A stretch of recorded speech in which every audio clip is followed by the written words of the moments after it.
As a kid, growing up in Dar es Salaam, Tanzania, where I come from, my mother told me a story when I was about 5 years, when I was in standard 5, and I was about 12 years old. And I went ahead to illustrate that story. I made a comic out of it.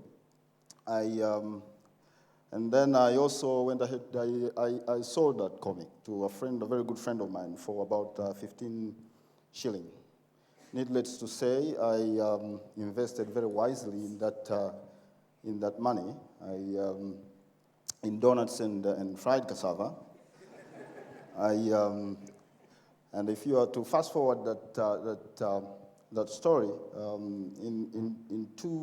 in 1992, when I was a student of architecture at Art Institute in Dar, I won a competition, which was organized by Daily Nation. So I traveled, I took a bus from Dar to Nairobi, where I also thought I can come collect my money and invest wisely again. I came to Daily Nation. I actually came second in that competition, but when I came to Daily Nation, I convinced the editors that I can take over, a job of an editorial cartoonist, which was left behind by my good friend Mad, who had gone to the Standard. They later agreed, and I started working as an editorial cartoonist then. And so when I got in 92, one thing I would like to say is I came in fresh, things were changing, and a lot is said about all these lovely words about, changing this and that. But the truth of the matter is I came in at a time when things were changing. I came in and I was given a platform where I could express myself, and as a new young man, I just could draw cartoons, and my editors were all, what are you thinking about? But then, yes, I was given that opportunity, and that's one thing that has been great, to start on a completely new platform. So in 92, of course, as you all know, that you had the Section 2 of the Constitution was thrown out. You had the so-called wind of change blowing across Africa, not only in Kenya, and it was easy for me to do the stuff that I did then. And of course, then the president, you all know that you could not touch certain people. You could actually, we started, for example, drawing the President Daniel Arap Moi by drawing him from the back, and then slowly trying to turn him around when they found himself, So yes, I think that was my start. The idea of being an editorial cartoonist is, of course, to speak the unspoken, is to say things that many people probably would not say. And when you do that, of course, you offend people. But it's a craft that has the license to offend people. And you do that sometimes at your own risk, because you don't know how people are going to react. So yes, there is a certain kind of risk which you need to do. And some of these drawings you've seen, actually, I did, like this particular one, I actually went behind my editors and sneaked them for them to be published, because they were very uncomfortable sometimes with the drawing that I did. You can imagine, this is a famous Mama Lucy, on top of the president. And I think many of you are aware of the concept of a woman sitting on top of her husband. You know what that means, of course. So these are not things that you would always, that will be received nicely by not only your editors, but of course by the authority. Yes, there is, growing up in Dar, again, I came very close. I acquired close knowledge with the IMF and the World Bank. And I think I just could not find a better way of illustrating the abuse of power, so you will have to. That was the former Wolfowitz.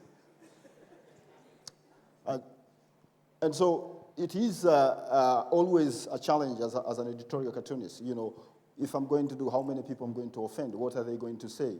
You know, and sometimes you even go home and even your own wife has said, what were you thinking? So it's not a very, you know, a very good position to be most of the time. Of course, when you're dealing with power, as I said, you say the things that are unspeakable. And you can imagine that. I mean, all my Zimbabwean friends have always told me that, you know, you have to wait for Mugabe to die or retire, then you can visit Zimbabwe. And I totally agree with them. I don't think I would like to visit Zimbabwe in any hurry.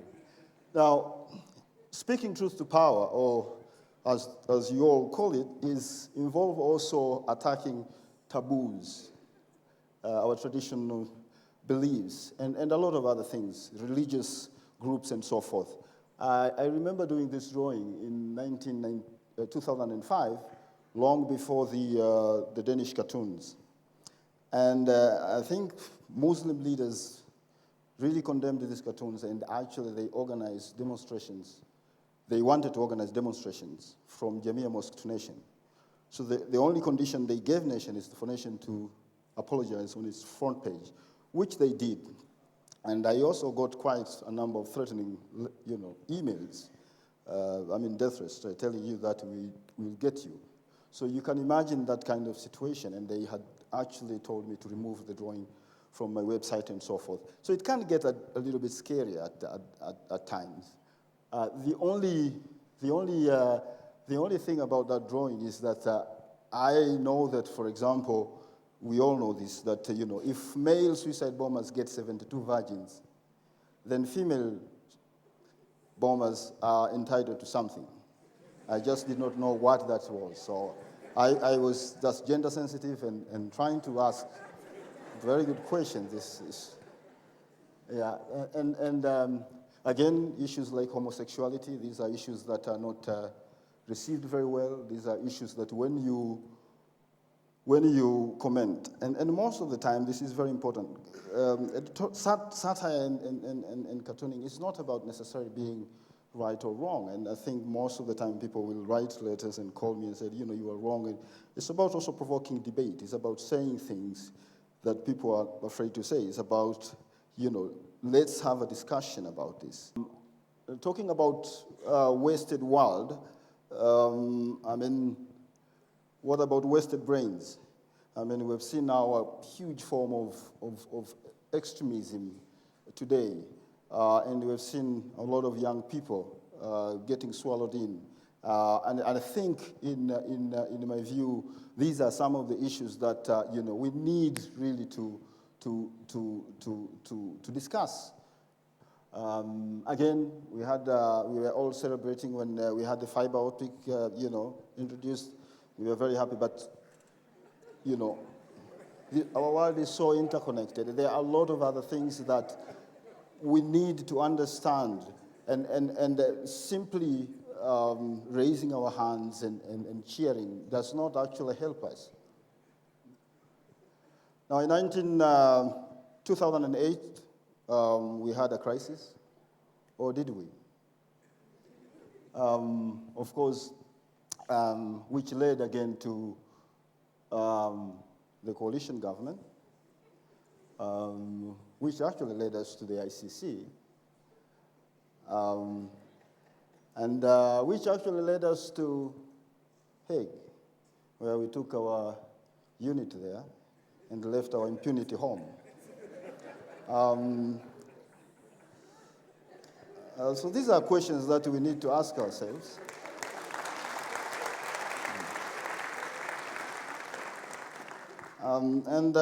I suppose I'm in a privileged position. I always say this. I have a platform where I can say these things. But I also do believe that we can always raise our voices to challenge some of these things. And I think we should be able to listen to each other about many of these issues. So lately, again, we have seen that a lot of gains that Kenya got from in civil society, the media, parliament, they are under threat in one way or another. And I think one of the things that I've always, as as an individual, try to do is really to protect these gains. Because I think as a Tanzanian living in Kenya, and I've traveled throughout this continent, I think Kenya is a very privileged country in terms of actually the freedoms that we have and what we can do. And I think it is very important that actually these gains are protected. These gains should be reclaimed and nobody actually should threaten them. Of course, today we can't say anything without discussing China. And so the president came back from China with a loan the other day, but I think it's important to question some of these loans. I did, so you had the Chinese president there telling the president that, look, a loan is not a gift. I did a presentation recently at the University of Wisconsin in Madison, and there was a Chinese student at the back who showed up. And she said, I do not know of that Chinese proverb. So I didn't expect that. I did not expect that. So I owned up to that. I said, actually, there is no such Chinese proverb. I just made it up. In my craft, you can do stuff like that. You can make up stuff. And I later learned that I think it's a Bulgarian, actually, proverb. So I think it is important, yes, to question, some of these things. Of course, we have discovered oil in Turkana. I must say my drawing has then been overtaken by events because after these drawings, actually, we discovered water in Turkana. So it is, again, you're talking of wasted world, but also you talk about, wasted resources, and we know the cost of oil. And I think, again, these are very important questions that we should always be asking. We have seen, actually, a lot of foreigners coming, in not only in Kenya, but also in Africa, where they are buying land. And so land also, we know how emotive as an issue it is. And in this project, in this particular cartoon, I think I was asking a question that, is that something that we are comfortable with? Because we always hear communique or statements about certain things and we wonder. Of course, we rebased our economy recently because the middle class has grown quite largely. And when you talk about the wasted world, I'm always interested in, about that. I think it's a topic for me as a satirist, as an editorial cartoonist. I'm always interested. And so this is actually a very normal occurrence these days, whereby you have a family with 7, a number of cell phones and all sorts of gadgets. And at the same time that, we have to look at what kind of house that we're living. And so I made up a house full of tribalism, corruption, and so forth. Now, as an editorial cartoonist, I work largely on my own. I take my drawings to my editors. They have the right to reject and tell me off or publish them.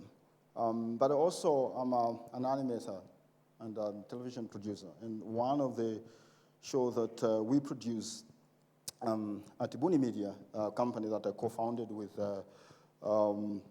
my producer and my co-founder, Marie Laura Mungai, a brilliant producer that I've been working with since 2009. We produce a show, or XYZ, which is a puppet show in the veins of the Spitting Image, for those who come from UK, and Les Guignols in France. And the idea was pretty much the same, that a show that would speak about what is happening, a current affair show that would speak to us, that would challenge issues, that would raise questions. And so the XYZ show has been running for 5 years now. We are doing our 10th season. And we'll probably see a bit of a clip.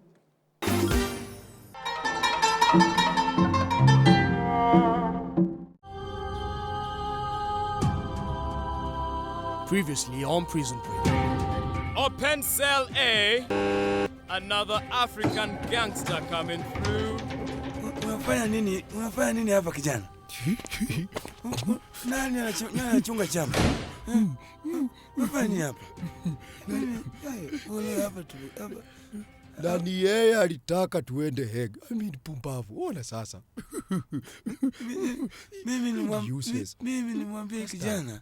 Mimi kijana yule mna gani? Ndiyo, mimi nilitaka watu wapelekwe Hague, lakini ilikuwa watu wale wengine, sio mimi. Sasa nataka watu wapelekwe TJRC, yani Truth, Justice and Reconciliation Commission. Sasa hiyo ndio watu watusamehe. Tunataka tusamehewe kwanza hapa na Mr. Ocampo, turudishwe nyumbani, tuende huko pia tukasamehewe, alafu tuendelee na campaign. Me, I'm not supposed to be here. They must have made a computer error or human error or it was a typing error, some kind of a typing error. As I said, as an editorial cartoonist, I work largely on my own. But with Buni Media, in producing, for example, XYZ, we have a team of 80 individuals. We have a brilliant team of people.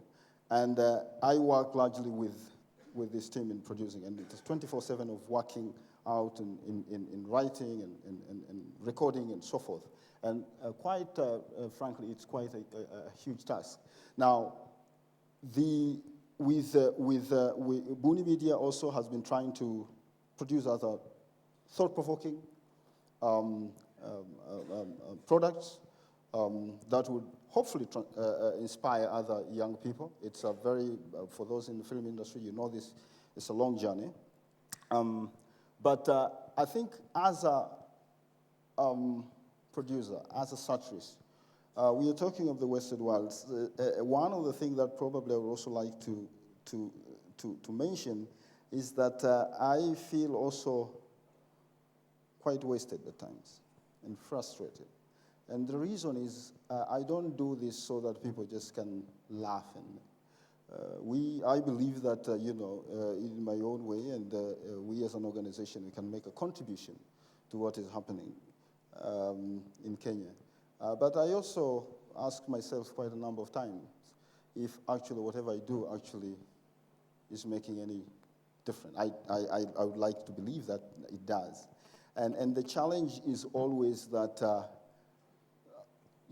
what changes that have I seen actually? That is always, that gets me worried because I look at, if you look at all that, what we've done, whether it's Buni Media and Buni and my drawings, is that today we still have, nobody has been probably put in for the corruption cases. If you look at the major corruption cases that I've, commented over the years, that I have, we have said, and nobody actually, no action has been taken. So I expect, as an individual, that whatever I do would lead into something. Whatever I do, that probably it will create change. And I think that's also where I say that sometimes I feel that my efforts are also wasted. I do believe that there is actually a lot to be done, and I'm making my own contribution to that. But the challenge is not for also editorial cartoonists as a whole. I think in Kenya today, we have largely these freedoms. The challenge, I think, is for every one of us sitting here, that all these issues that are confronting us, how are we actually tackling them? How are we making a contribution? Because we tend sometimes to laugh, and we know how to laugh, and then leave it at that. We did actually had President Kenyatta, President Kibaki, Prime Minister Raila Odinga, and Deputy President Ruto in jail in The Hague, I think in 2010. Long before people started talking about it, people were murmuring about it. But in a show, we actually did that. And But what has happened since then? I mean, nothing really has happened.